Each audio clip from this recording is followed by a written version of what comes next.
Assalamualaikum warahmatullahi wabarakatuh.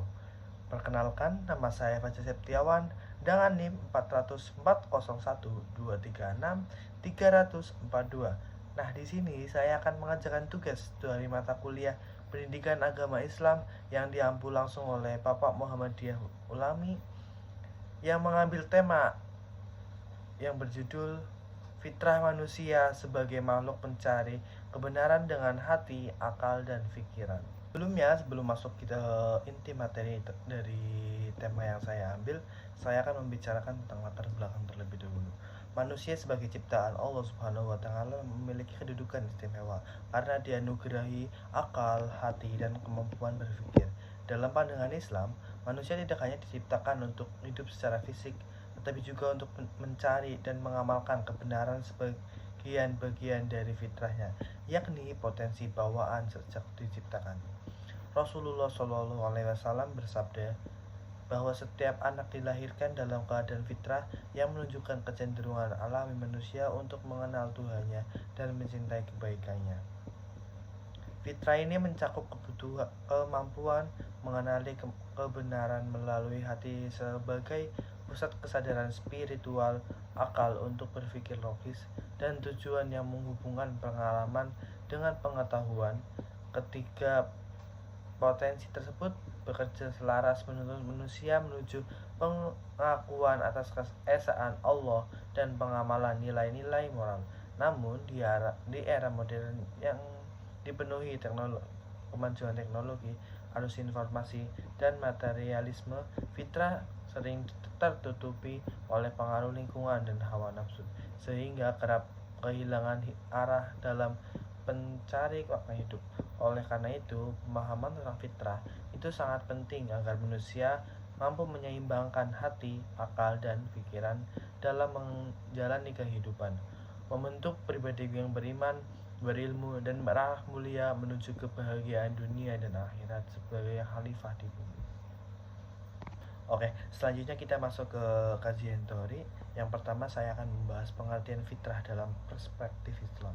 Secara etimologis, fitrah berasal dari bahasa Arab yaitu fator yang berarti menciptakan atau menumbuhkan. Dalam acara Islam, fitrah adalah sifat dasar dan potensi bawaan manusia sejak lahir yang cenderung kepada kebaikan dan pengakuan terhadap keesaan Allah Subhanahu wa taala. Menurut Quran surat Ar-Rum ayat 30 itu menegaskan bahwa manusia diciptakan dalam keadaan suci dan berpotensi mengenal Tuhannya. Namun fitrah itu sering tertutupi oleh pengaruh lingkungan dan hawa nafsu. Karena itu, menjaga fitrah merupakan kewajiban moral dan spiritual agar manusia tetap berada di jalan yang benar sesuai tujuan penciptaannya. Oke, yang kedua itu ada hati atau qalb sebagai instrumen spiritual pencari kebenaran. Dalam Islam, qalb atau hati adalah pusat kesadaran spiritual, tempat bersemayamnya iman dan keikhlasan. Hati berfungsi sebagai kompas moral yang merasakan kebenaran sebelum diolah akal. Rasulullah SAW bersabda, dalam tubuh ada segumpal daging. Jika baik, baiknya seluruh tubuh, dan jika rusak, maka rusaklah seluruh tubuh. Itulah hati. Hadis riwayat Bukhari dan Muslim. Karena itu, hati yang bersih menuntun manusia kepada kebenaran, sedangkan hati yang kotor menjauhkan dari petunjuk Allah.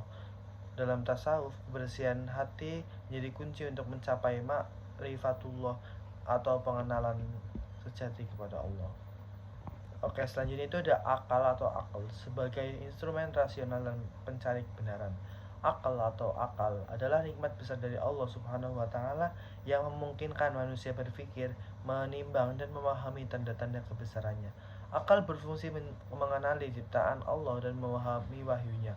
Namun penggunaannya harus sejalan dengan nilai iman. Allah berfirman dalam Quran surat Al-Baqarah ayat 164 bahwa tanda-tanda kebesarannya di alam semesta hanya dapat dipahami oleh orang yang berakal. Oleh karena itu, Islam memuliakan akal sebagai sarana mencari kebenaran dan ilmu selama tetap berada dalam bimbingan wahyu. Oke, selanjutnya itu kita masuk ke pikiran sebagai instrumen kognitif pencari kebenaran. Pikiran adalah wujud dari aktivitas akal yang terarah dan struktur. Dalam Islam, tafakkur atau berpikir mendalam merupakan ibadah yang dianjurkan untuk menemukan hikmah di balik ciptaan Allah. Menurut Al-Ghazali, pikiran yang benar harus dilandaskan hati yang bersih dan akal yang tunduk pada wahyu. Karena tanpa iman, pikiran mudah tersesat oleh nafsu. Dalam konteks modern, pikiran berperan penting dalam ilmu dan teknologi, namun tetap harus diarahkan untuk mengenal kebesaran Allah dan membawa kemaslahatan. Dengan demikian, pikiran yang sehat menyeimbangkan logika, etika, dan spiritual untuk mencari kebenaran sejati. Oke, selanjutnya kita masuk ke pembahasan. Yang pertama saya akan membahas fitrah manusia dan menurut Al-Quran dan hadis. Konsep fitrah dalam Islam ditegaskan dalam Al-Quran dan hadis sebagai kecenderungan alami manusia untuk mengenal dan menyembah Allah Subhanahu wa Ta'ala. Menurut Al-Quran surat Ar-Rum ayat 30, memerintahkan manusia agar tetap berada di atas fitrah, yaitu agama tauhid. Rasulullah SAW bersabda, setiap anak dilahirkan dalam keadaan fitrah, maka orang tuanya lah yang menjadikan Yahudi, Nasrani, atau Majusi. Hadis riwayat Bukhari dan Muslim. Hadis ini menunjukkan bahwa manusia lahir dengan potensi kebenaran, namun perkembangannya dipengaruhi oleh lingkungan dan pendidikan. Karena itu, menjaga dan mengarahkan fitrah agar tetap sesuai kehendak Allah menjadi tanggung jawab dari setiap individu.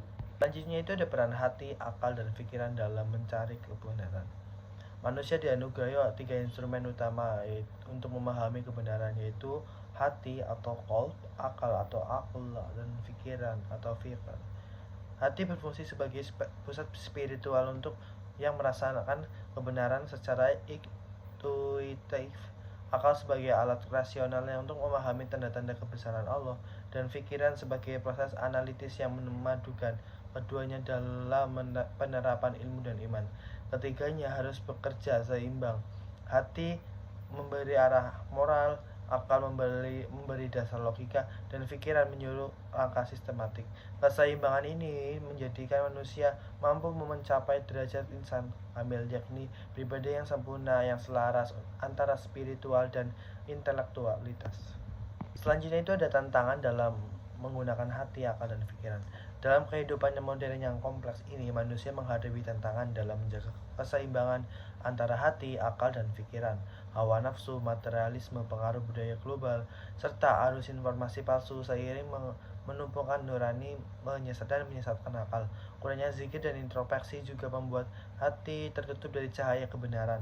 Islam menawarkan solusi holistik, yaitu membersihkan hati dengan zikir dan amal soleh, mengasah akal melalui ilmu yang berpijak pada wahyu, serta menata pikiran agar berniat lurus dan berorientasi pada kebaikan.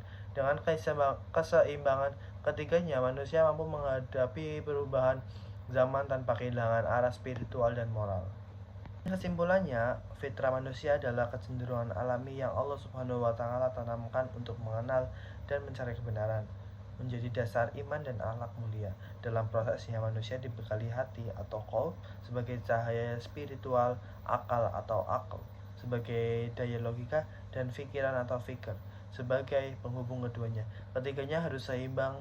Antara hati tanpa akal menimbulkan fanatisme, sedangkan akal tanpa hati melahirkan kesombongan intelektual. Keseimbangan ini menjadi kunci terbentuknya manusia yang beriman, berilmu, dan berakhlak. Di dalam tantangan modern ini, seperti hedonisme dan disinformasi, manusia perlu menjaga kebersihan hati, ketajaman akal, dan kejernihan pikiran agar tetap sesuai dengan fitrahnya sebagai pencari kebenaran. Sekian yang dapat saya sampaikan. Kurang lebihnya mohon maaf. Wassalamualaikum warahmatullahi wabarakatuh.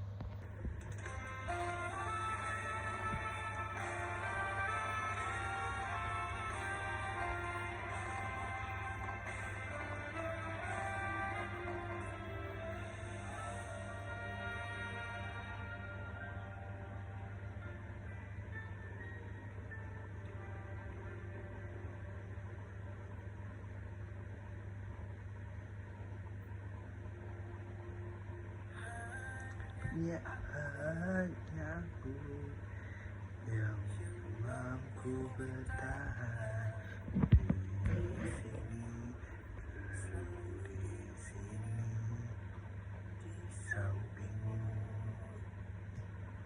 Kau yang ampun,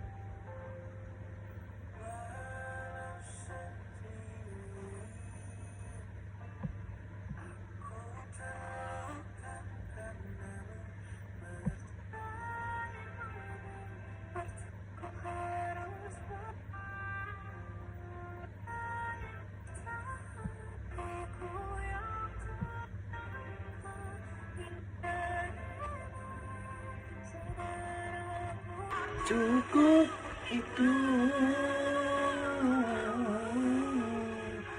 Aku terus bersama denganmu, sementara kau tak peduli padaku. Habis sudah kesabaran ini, sampai ini kau selalu tahan sendiri. Marching to the end, may you not be just as shines into your home.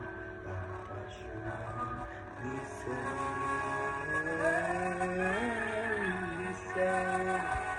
I am alone in the control. I'm not your boy now. And I try, but see what's on my mind. Did you know? Now I'm done believing you. You got all of you. I'm all alone. You made of me. I'm from the floor. You can't believe me. But now that's fine.